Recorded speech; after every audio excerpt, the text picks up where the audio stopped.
Bismillahirrahmanirrahim. Assalamualaikum warahmatullahi wabarakatuh. Alhamdulillahirabbil alamin wa bihi nasta'in wa ala umurid dunya waddin. Wassalatu wassalam ala sayyidina Muhammadin wa ala alihi wa sahbihi ajma'in, amma ba'd. Adik-adik sekalian, insya Allah sekarang kita akan melanjutkan pelajaran etika seorang muslim, yaitu pelajaran akhlak. Sekarang kita insya Allah akan membahas dua bab, yaitu etika di masjid dan etika ketika membaca Al-Quran, insya Allah ta'ala. Langsung saja kita mulai. Bab yang pertama adalah etika di masjid. Yang pertama, etika yang harus dilakukan seseorang ketika akan datang ke masjid adalah berdoa di saat mau pergi ke masjid. Jadi ketika mau pergi ke masjid kita harus berdoa. Sebelum masuk masjid, bahkan ketika kita di rumah kita mau pergi ke masjid, itu disunahkan untuk berdoa. Hal ini berdasarkan hadis yang diriwayatkan oleh Ibnu Abbas radhiyallahu anhu. Beliau menyebutkan Rasulullah shallallahu alaihi wasallam apabila keluar rumah untuk pergi sholat ke masjid, beliau berdoa, Allahumma ja'al fi qalbi nuran wa fi lisani nuran waj'al fi sam'i nuran wa fi basari nuran waj'al min khalfi nuran wa min amami nuran waj'al min fawqi nuran wa min tahti nuran Allahumma a'tini nuran. Ini adalah doa ketika orang hendak pergi ke masjid. Yang kedua, berjalan menuju masjid untuk sholat dengan tenang dan khidmah. Jadi kalau misalkan adik-adik ini mau pergi ke masjid, itu tenang, jangan lari-larian. Kebanyakan santri-santri kalau udah qomat lari, jangan seperti itu. Jadi datangilah masjid dengan tenang dan khidmah. Karena apa? Kalau misalkan lari-larian, langsung takbir, langsung sholat, itu nanti sholatnya nggak khusyuk. Karena apa? Kecapean ketika takbir tadi itu. Paham ya? Lebih baik apa? Tenang. Hal ini berdasarkan dari sabda Rasulullah Shallallahu Alaihi Wasallam, apabila sholat telah diiqamatkan, maka janganlah kamu datang menujunya dengan berlari, tetapi datanglah kepadanya dengan berjalan dan memperhatikan ketenangan, jalan biasa maksudnya. Maka apabila bagian sholat yang kamu dapati, ikutilah, dan yang tertinggal sempurnakanlah. Enggak apa-apa tertinggal. Kalau misalkan kamu dapat ketinggalan satu rakaat, ya tinggal disempurnakan.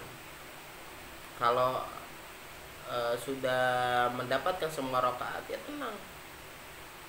Jadi jangan lari-larian, dengar qomat langsung lari-lari, itu jangan. Paham ya? Makanya untuk menghindari lari-larian, datangilah masjid atau mushola terlebih dahulu atau di awal waktu, sehingga apa? Sehingga tidak membuat kita lari-larian. Itu lebih baik daripada nanti diundur-undur bercanda di kamar, qomat baru lari-larian. Nah, ini enggak, bukan etika yang baik. Jadi etika yang baik itu datang lebih awal, atau andaikan memang terlambat, jangan lari-larian. Paham ya? Yang ketiga, berdoa di saat masuk dan keluar masjid. Disunahkan bagi orang yang masuk masjid mendahulukan kaki kanan, kemudian bersolat kepada Nabi, lalu mengucapkan Allahumma ftahli abwaaba rahmatik. Itu adalah doa masuk masjid. Baca sholawat terlebih dahulu, baru baca doa masuk masjid. Dan apabila keluar, mendahului kaki kiri, lalu bersolat kepada Nabi Muhammad SAW, kemudian mengucapkan Allahumma inni as'aluka min fadlik, atau Allahumma ghfirli dunubi waftahli abwaba fadlika. Itu sama aja. Apapun yang penting berdoa. Yang lebih penting lagi apa? Masuk ke masjid, mau ke masjid. Buat apa menghafal doa-doa masuk masjid, keluar masjid, tapi nggak pernah ke masjid? Paham ya? Jadi ketika mau masuk mendahulukan kaki kanan dan berdoa, ketika keluar mendahulukan kaki kiri dan berdoa. Selanjutnya yang keempat adalah disunahkan melakukan sholat sunnah tahiyatul masjid 2 rakaat bila telah masuk masjid sebelum duduk. Jadi ketika kita masuk masjid itu jangan langsung duduk, tapi sholat sunnah tahiyatul masjid 2 rakaat. Ini sholat sunnah yang sangat dianjurkan ketika kita masuk masjid. Paham ya? Nanti setelah sholat tahiyatul masjid, kalau ada waktu sholat lagi 2 rakaat. Untuk apa? Qobliyah, misalkan qobliyah zuhur, sholat fajar, subuh. Yang penting apa? Sholat tahiyatul masjid ini dilakukan sebelum orang tersebut duduk. Nah kalau misalkan ada orang datang-datang langsung duduk, lupa, terus mau melaksanakan tahiyatul masjid, itu gimana? Ya keluar lagi, keluar dari masjid, terus masuk lagi, kemudian sebelum duduk sholat 2 rakaat. Itu caranya, biar tidak ketinggalan sunnah sholat tahiyatul masjid.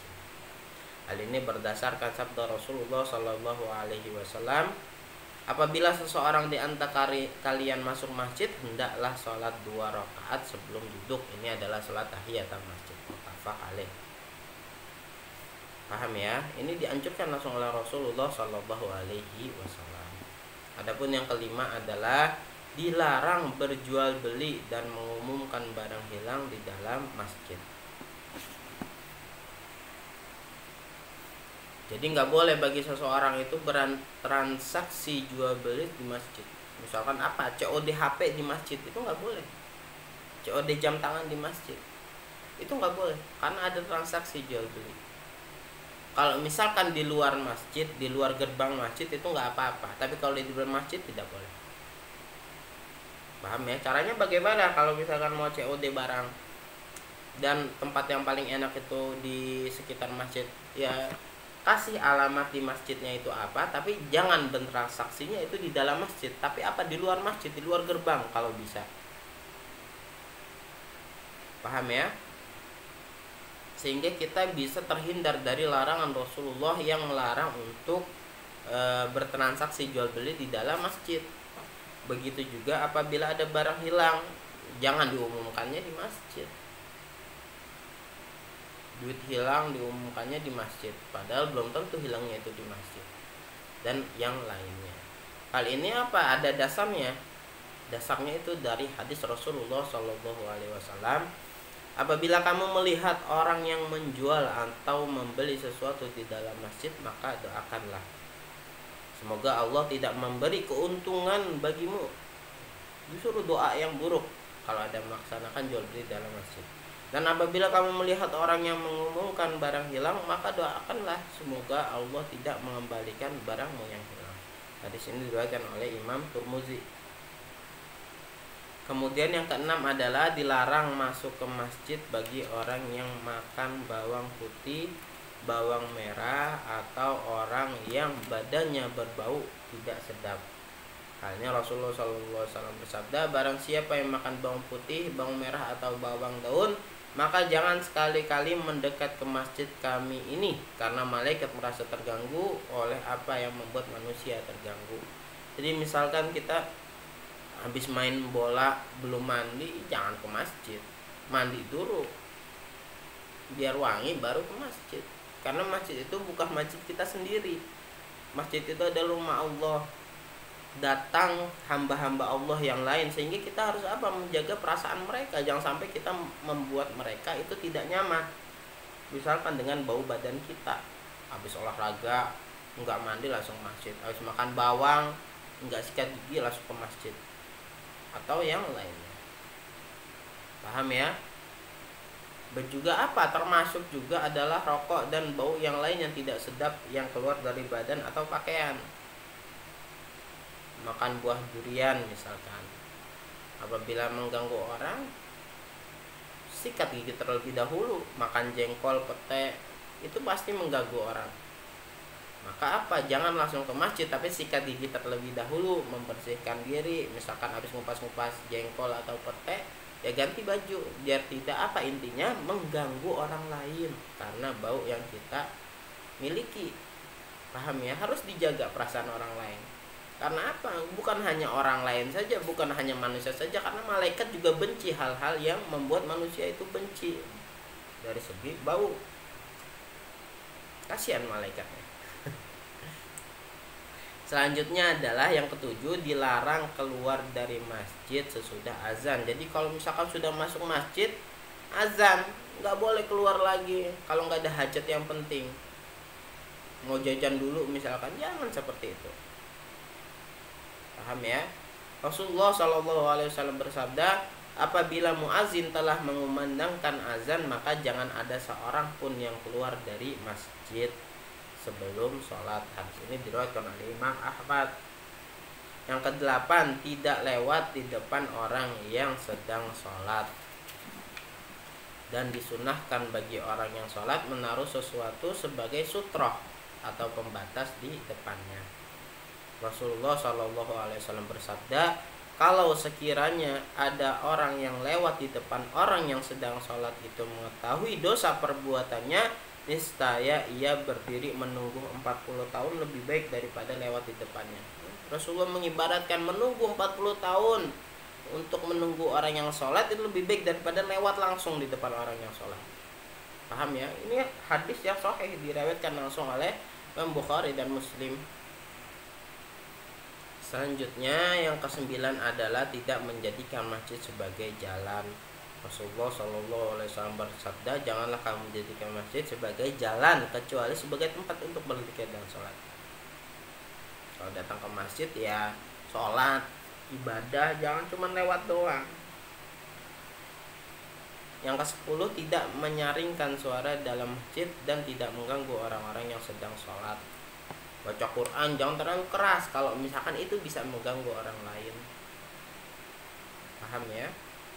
Termasuk perbuatan yang mengganggu orang sholat adalah membiarkan telepon genggam Anda dalam keadaan aktif dalam sholat. Jadi kalau misalnya kita masuk masjid, volume notifikasi HP dikecilkan sampai mati, tidak ada suara. Lebih bagus lagi apa? Dikasih mode pesawat, sehingga apa? Kalau ada telepon itu nggak bakal masuk. Karena ketika kita sholat kemudian ada yang telepon terus berbunyi dengan keras, itu bisa mengganggu kekhusyuan orang yang sedang sholat. Apalagi itu bisa membuat kesal atau membuat tidak enak orang yang mendengarkan. Karena apa? Bisa mengganggu orang lain. Jadi harus dijauhi hal-hal tersebut. Usahakan HP itu nggak perlu dimatikan, nggak perlu. Tapi di mode pesawat aja, sehingga tidak ada pesan yang masuk. Notifikasinya dikecilkan suaranya, sehingga tidak mengganggu satu orang pun. Paham ya? Hendaknya yang ke-11, hendaknya tidak memakai parfum atau berhias bila akan pergi ke masjid bagi wanita. Jadi kalau wanita kalau mau pergi ke masjid nggak usah pakai parfum, nggak usah pakai dandanan yang menor, nggak usah pakai bedak. Toh intinya mau sholat untuk berwudu juga akan hilang. Paham ya? Rasulullah SAW bersabda, apabila salah seorang di antara kamu, yaitu para wanita, ingin sholat di masjid, maka janganlah menyentuh parfum. Hadis ini diriwayatkan oleh Imam Muslim. Yang ke-12, orang yang junub, wanita haid atau nifas tidak boleh masuk masjid. Allah Subhanahu wa ta'ala berfirman, dan janganlah kamu menghampiri masjid sedang kamu dalam keadaan junub, kecuali sekedar berlalu saja hingga kamu mandi. Kalau sudah mandi baru boleh masuk ke masjid. Aisyah radhiyallahu anha meriwayatkan bahwa Rasulullah SAW bersabda kepadanya, ambilkan buat saya kain alas di masjid. Kemudian Aisyah menjawab, sesungguhnya aku haid. Nabi bersabda, sungguhnya haidmu bukan di tanganmu. Jadi Jadi nggak apa-apa. Jadi Rasulullah ketika tahu Sayyidatina Aisyah sedang haid, itu nggak menyuruh Sayyidatina Aisyah langsung mengambil alas yang ada di masjid. Ini mendatangkan orang yang haid itu tidak boleh masuk masjid. Untuk selanjutnya adalah etika membaca Al-Quran. Langsung saja kita mulai. Yang pertama adalah sebaiknya orang yang membaca Al-Quran dalam keadaan sudah berwudu. Orang yang membaca Al-Quran wajib berwudu terlebih dahulu. Jadi harus suci. Nggak boleh orang membaca Quran tapi dalam keadaan berhadas. Itu tidak boleh. Suci pakaiannya, suci badannya dan tempatnya, serta disunahkan untuk bersiwak terlebih dahulu. Mau baca Al-Quran bersiwak. Paham ya? Yang kedua, hendaknya memilih tempat yang tenang dan waktu yang pas, karena hal tersebut lebih mendatangkan konsentrasi jiwa dan lebih tenang. Jadi kalau misalkan mau hafalan, mau cepet hafalan, datang ke masjid di waktu-waktu yang sepi, hafalan di sana. Bukan waktu sholat, tapi waktu-waktu yang sepi. Sehingga apa? Suasananya tenang, bisa konsentrasi untuk menghafal. Di tempat-tempat yang sepi, membaca Al-Quran itu lebih bisa menghayati, karena kita bisa langsung mendengar apa yang kita baca. Kemudian yang ketiga, hendaknya memulai tilawah dengan ta'awud terlebih dahulu sebelum membaca Al-Quran. Kemudian apa? Membaca basmalah pada setiap awal surat selain surat At-Taubah. Allah berfirman yang artinya, apabila kamu akan membaca Al-Quran, maka mohonlah perlindungan kepada Allah dari godaan syaitan yang terkutuk. Ta'awud, baca ta'awud. Yang keempat, hendaknya selalu memperhatikan hukum-hukum tajwid. Jangan langsung asal bacanya rabas saja. Tapi apa? Kita sebelum baca Al-Quran harus tahu hukum-hukum tajwidnya, sehingga apa? Bacaan kita itu benar dan membunyikan atau mengucapkan huruf sesuai dengan makhrajnya, serta membacanya dengan tartir, perlahan-perlahan, jangan terlalu terburu-buru. Allah berfirman yang artinya, dan bacalah Al-Quran itu dengan perlahan. Ini ayat Muzammil dan ayat keempat. Gak usah terburu-buru, baca dengan tartir. Yang kelima, disunahkan memanjangkan bacaan dan memperindah suara di saat membaca. Anas bin Malik radhiyallahu anhu pernah ditanya bagaimana bacaan Nabi terhadap Al-Quran. Anas menjawab, bacaannya panjang, yaitu panjang pendeknya diperhatikan mat. Kemudian Nabi membaca Bismillahirrahmanirrahim sambil membacakan Bismillah, dan memanjangkan bacaan Ar-Rahman dan memanjangkan bacaan Ar-Rahim. Ini adalah bacaannya Nabi dengan tartil. Dan Nabi juga bersabda, hiasilah suara kalian dengan Al-Quran. Baca yang indah, dan kalau misalkan mau baca Al-Quran. Yang keenam, hendaknya membaca sambil merenungkan dan menghayati makna.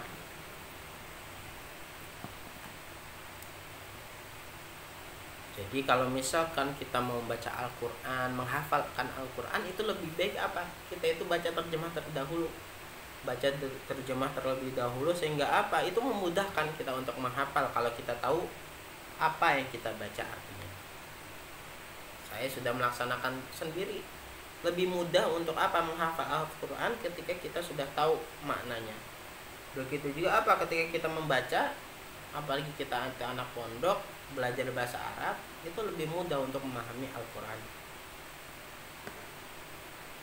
Jadi menghayati dan merenungkan makna yang terkandung pada ayat-ayat yang dibaca, berinteraksi dengannya. Maksudnya apa? Kalau misalkan ada suatu larangan, harus diperhatikan, suatu anjuran nanti dikerjakan, sambil memohon surga kepada Allah bila melewati atau membaca ayat-ayat tentang surga, dan berlindung kepada Allah dari neraka bila melewati membaca ayat tentang neraka.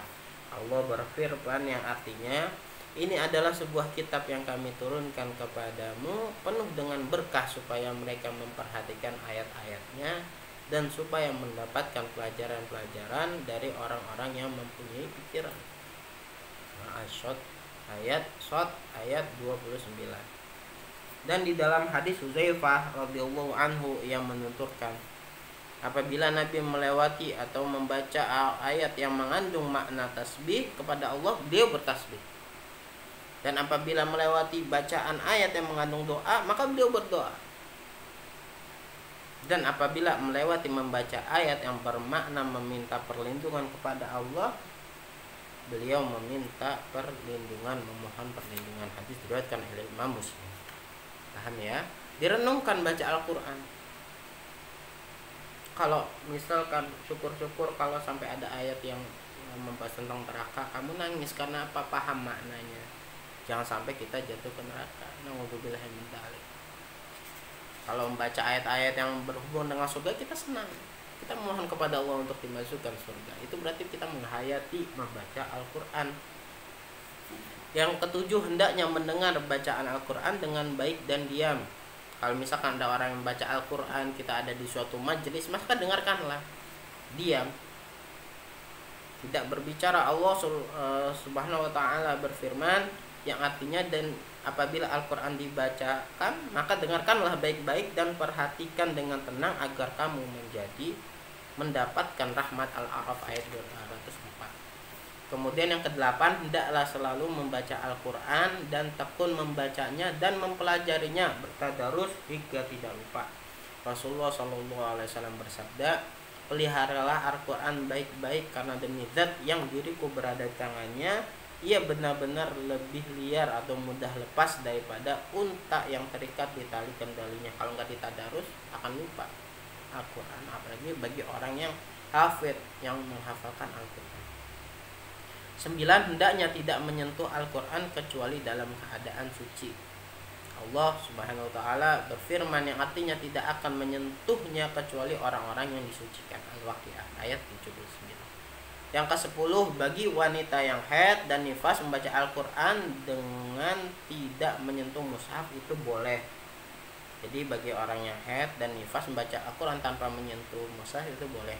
Menurut salah satu pendapat ulama yang lebih kuat, karena tidak ada hadis sahih dari Rasulullah yang melarang hal tersebut. Apalagi dia seorang hufadhah, itu diperbolehkan baca Al-Quran walaupun sedang haid untuk menjaga hafalannya. Yang ke-11, disunahkan menyaringkan bacaan Al-Quran selagi tidak ada unsur negatif seperti apa? Ria, sombong kalau dia itu hafal Al-Quran atau bacaannya bagus, atau yang serupa dengannya, atau dapat mengganggu orang yang sedang sholat. Baca Al-Quran keras-keras padahal di sampingnya ada orang yang sedang sholat, atau orang lain yang juga membaca Al-Quran. Yang ke-12, termasuk sunnah adalah berhenti membaca bila sudah mengantuk. Kalau sudah mengantuk, berhenti membacanya. Karena Rasulullah SAW bersabda, apabila salah seorang kamu bangun di malam hari lalu lisannya merasa sulit untuk baca Al-Quran hingga tidak menjadari apa yang ia baca, maka hendaklah ia berbaring tidur aja. Istilahnya seperti itu. Hadis diriwayatkan oleh Muslim. Ini adalah etika-etika seorang muslim ketika apa? Mau masuk ke masjid dan ketika membaca Al-Quran. Jadi harus diperhatikan. Kurang lebihnya saya mohon maaf. Wassalamualaikum warahmatullahi wabarakatuh.